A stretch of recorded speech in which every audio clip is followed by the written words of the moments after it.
Le Real Madrid avantagé par l'arbitrage, réel ou bidon?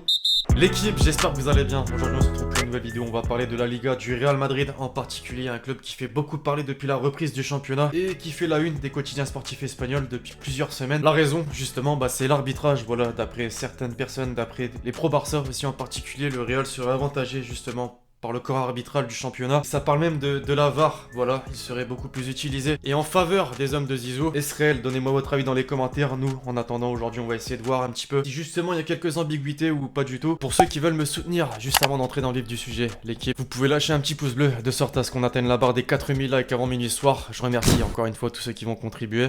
Tout a donc commencé lors de la reprise, lors du premier match, même directement face à Eibar le 14 juin dernier. Le club madrilène l'emportait à domicile sur le score de 3-1, mais une situation, déjà, faisait polémique sur le but de Toni Kroos notamment. Benzema était légèrement hors jeu avant d'adresser son centre. Il y a aussi eu de nombreuses fautes causées par Sergio Ramos, Casemiro, pourtant pas tout le temps sifflé. Vous allez me dire, rien d'anormal dans un match, ça arrive plutôt souvent. Ensuite, il y a eu ce match contre la Sociedad qui a provoqué de nombreuses unes des quotidiens sportifs catalans à l'encontre du Real, jugeant notamment 5 faits de jeu en faveur des madrilènes, ce qui a indigné le vestiaire carrément du Barça. Il y a d'abord eu ce penalty accordé pour un contact sur Vinicius lancé par Marcelo. Il s'était écroulé dans la surface après un dribble avant d'armer sa frappe. Vous irez voir la vidéo de Beansport France sur YouTube qui montre tous les penaltys accordés au Real depuis le début de la saison. Moi, objectivement, il y avait réellement penalty. Il y a ensuite eu ce but de Januzaj pour la Sociedad, finalement refusé avec le soutien de la VAR, l'arbitre ayant estimé une position de hors-jeu d'un joueur. On peut aussi mentionner le contrôle de balle de Benzema qui, pour le coup, a bien été contrôlé de l'épaule et non du bras. Pourtant, selon certains, il fallait refuser ce but. Dans le même temps, il faut savoir que le Barça faisait match nul face à Séville et forcément ça posait problème de voir le Real prendre 3 points. Piqué dans l'art du trash talk avait dit, je cite, ce sera très difficile de gagner la Liga car cela ne dépend pas de nous. Je vois qu'il est difficile pour le Real Madrid de perdre des points. Vu comment ces 2 jours se sont passés, ce sera difficile. Évidemment derrière ça a agacé déjà Zizou. Si les arbitres nous favorisent, je ne pense pas. J'ai des joueurs intelligents, le plus important est de penser au football. Quelques jours plus tard, toujours sur sa lancée, le Real prenait 3 points face à Mallorca. Là encore en Catalogne, dans la presse on en profitait pour souligner l'utilisation de la VAR en faveur de la Maison Blanche. Vara libré quand même dans les colonnes de sport. Un jeu de mots avec Barra, libré qui veut dire open bar. Polémique donc qui est née sur l'ouverture du score de Vinicius, qui a été entaché d'une faute au départ de l'action sur Dani Rodriguez. Faute sur laquelle l'arbitre n'a évidemment pas souhaité revenir. Par la suite, les 2 nuls du Barça face au Celta Vigo d'abord et face à l'Atlético Madrid ensuite n'ont pas forcément arrangé les choses. Pourquoi? Puisqu'entre temps le Real a continué sa série de victoires et a pris 4 points d'avance au classement. Dès le début de ce mois de juillet, maintenant c'est de pire en pire. Le Real l'a emporté d'abord contre Retafe grâce à un petit but.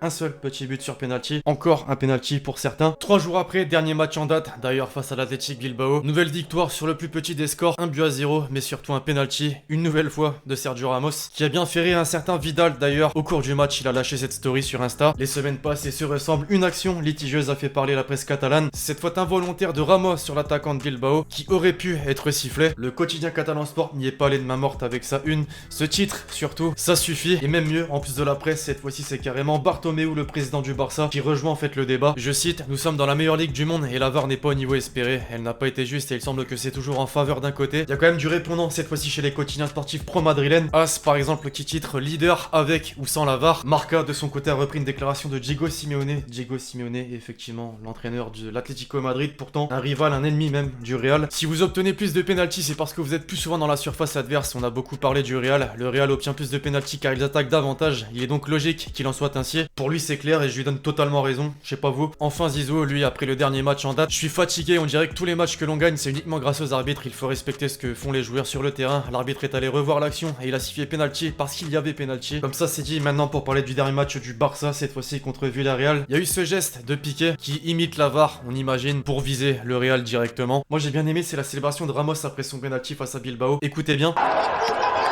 Bon l'équipe, il y a aussi un truc dont on n'a pas forcément parlé dans cette vidéo et on va terminer là-dessus. Un ancien arbitre du championnat espagnol en mai dernier déclaré: la plupart des arbitres sont pour le Real Madrid, mais cela ne veut pas dire que lorsqu'ils arbitrent Madrid, ils ne sont pas professionnels. Ah forcément vous doutez que ça ajoutait de l'huile sur le feu dès le mois de mai aussi. Tout comme ses aveux de Tebas, le président de la Liga, sur un coup de fil qu'aurait fait Florentino Pérez à certains arbitres du championnat. Alors voilà l'équipe, faites-vous votre propre avis dans les commentaires. Selon moi, en tout cas le Real n'est pas avantagé par l'arbitrage. Je rejoins complètement en fait Diego Simeone, Zizou, tout ce qui a été dit en fait. Surtout que ce genre de situation n'arrive pas qu'au Real. Le Barça, par exemple, a déjà eu des situations similaires. Ouais, c'est le terme Messi, par exemple. Quand il s'en prenait à Diego Carlos et que l'arbitre ne lui lâchait même pas un carton. Face à Bilbao, aussi, où il marche littéralement sur le pied d'un défenseur. Et dans le Classico, justement, Rakitic qui tire le maillot de Varane. Enfin bref, tout ça pour dire que selon moi, c'est de la foutaise. Alimenté en partie par les quotidiens sportifs pro Barça. Alors voilà, écoutez, j'espère que cette petite vidéo vous a plu. L'équipe, je compte sur vous, c'est le cas pour lâcher le gros pouce bleu. Puis d'ici là, on se retrouve très vite sur la chaîne pour de nouvelles vidéos. C'était Lexti. Ciao, ciao.